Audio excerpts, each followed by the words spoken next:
حضرت جعفر بن برقان کہتے ہیں ہمیں یہ بات پہنچی کہ حضرت سلیمان فارسی فرمایا کرتے تھے کہ مجھے 3 آدمیوں پر ہنسی آتی ہے اور 3 چیزوں سے رونا آتا ہے۔ ایک تو اس آدمی پر ہنسی آتی ہے جو دنیا کی امیدیں لگا رہا ہے حالانکہ موت اسے تلاش کر رہی ہے۔ دوسرے اس آدمی پر جو غفلت میں پڑا ہوا ہے اور اس سے غفلت نہیں برکی جا رہی، یعنی فرشتے اس کا ہر برا اعمال لکھ رہے ہیں اور اسے ہر اعمال کا بدلہ ملے گا۔ تیسرے منہ بھر کے ہنسنے والے پر جسے معلوم نہیں ہے کہ اس نے اپنے رب کو خوش کر رکھا ہے یا ناراض۔ اور مجھے 3 چیزوں سے رونا آتا ہے۔ پہلی چیز محبوب دوستوں یعنی حضرت محمد صلی اللہ علیہ وآلہ وسلم اور ان کی جماعت کی جدائی، دوسری موت کی سختی کے وقت آخرت کے نظر آنے والے مناظر کی ہولناکی، تیسری اللہ رب العالمین کے سامنے کھڑا ہونا جب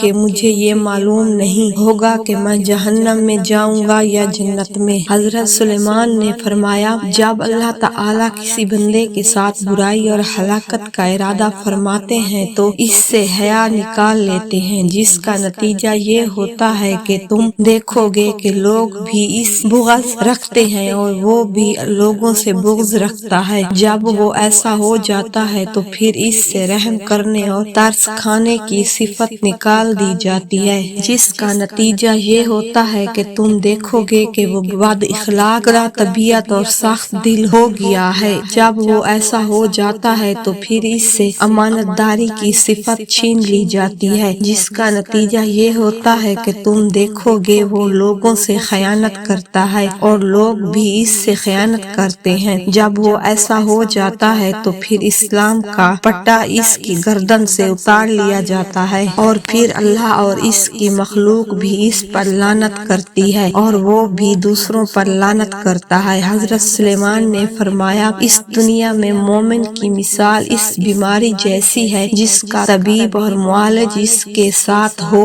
جو اس کی بیماری اور اس کے علاج دونوں کو جانتا ہو۔ جب اس کا دل کسی ایسی چیز کو چاہتا ہے جس میں اس کی صحت کا نقصان ہو تو وہ معالج اسے اس سے منع کرتا ہے اور کہتا ہے اس کے قریب بھی نہ جاؤ کیونکہ اگر تم نے اسے کھایا تو یہ تمہیں ہلاک کر دے گی۔ اسی طرح وہ معالج اسے نقصان دہ چیزوں سے روکتا رہتا ہے یہاں تک کہ وہ بالکل تندرست ہو جاتا ہے اور اس کی بیماری ختم ہو جاتی ہے۔ اس لیے مومن کا دل بہت سی ایسی دنیاوی چیزوں کو چاہتا رہتا ہے جو دوسروں کو اس سے زیادہ دی گئی ہے، لیکن اللہ تعالی موت تک اسے ان سے منع کرتے رہتے ہیں اور ان چیزوں کو اس سے دور کرتے رہتے ہیں اور مرنے کے بعد اسے جنت میں داخل کر دیتے ہیں۔ حضرت یحییٰ بن سعید کہتے ہیں حضرت ابو الدار دمشق میں رہتے تھے، انہوں نے حضرت سلیمان فارسی کو خط میں لکھا کہ آپ دمشق کی پاک سرزمین میں تشریف لے آئیں۔ حضرت سلیمان نے جواب میں لکھا کہ زمین کسی کو پاک نہیں بناتی، انسان تو اپنے اعمال سے پاک اور مقدس بنتا ہے، اور مجھے یہ بات پہنچی ہے کہ آپ کو وہاں طبیب یعنی قاضی بنا دیا گیا ہے۔ اگر آپ ذریعہ سے بیماریوں کو صحت مل رہی ہے، بیماروں کو صحت مل رہی ہے، یعنی آپ عدل و انصاف والے فیصلے کر رہے ہیں تو پھر تو بہت اچھی بات ہے، شاباش ہو آپ کو۔ اور اگر آپ کو طب نہیں آتی اور زبردستی حکیموں و طبیب بنے ہوئے ہیں تو پھر آپ کسی انسان کو غلط فیصلہ کر کے مار ڈالنے سے بچیں ورنہ آپ کو جہنم میں جانا ہوگا۔ لہٰذا حضرت ابو الدرداء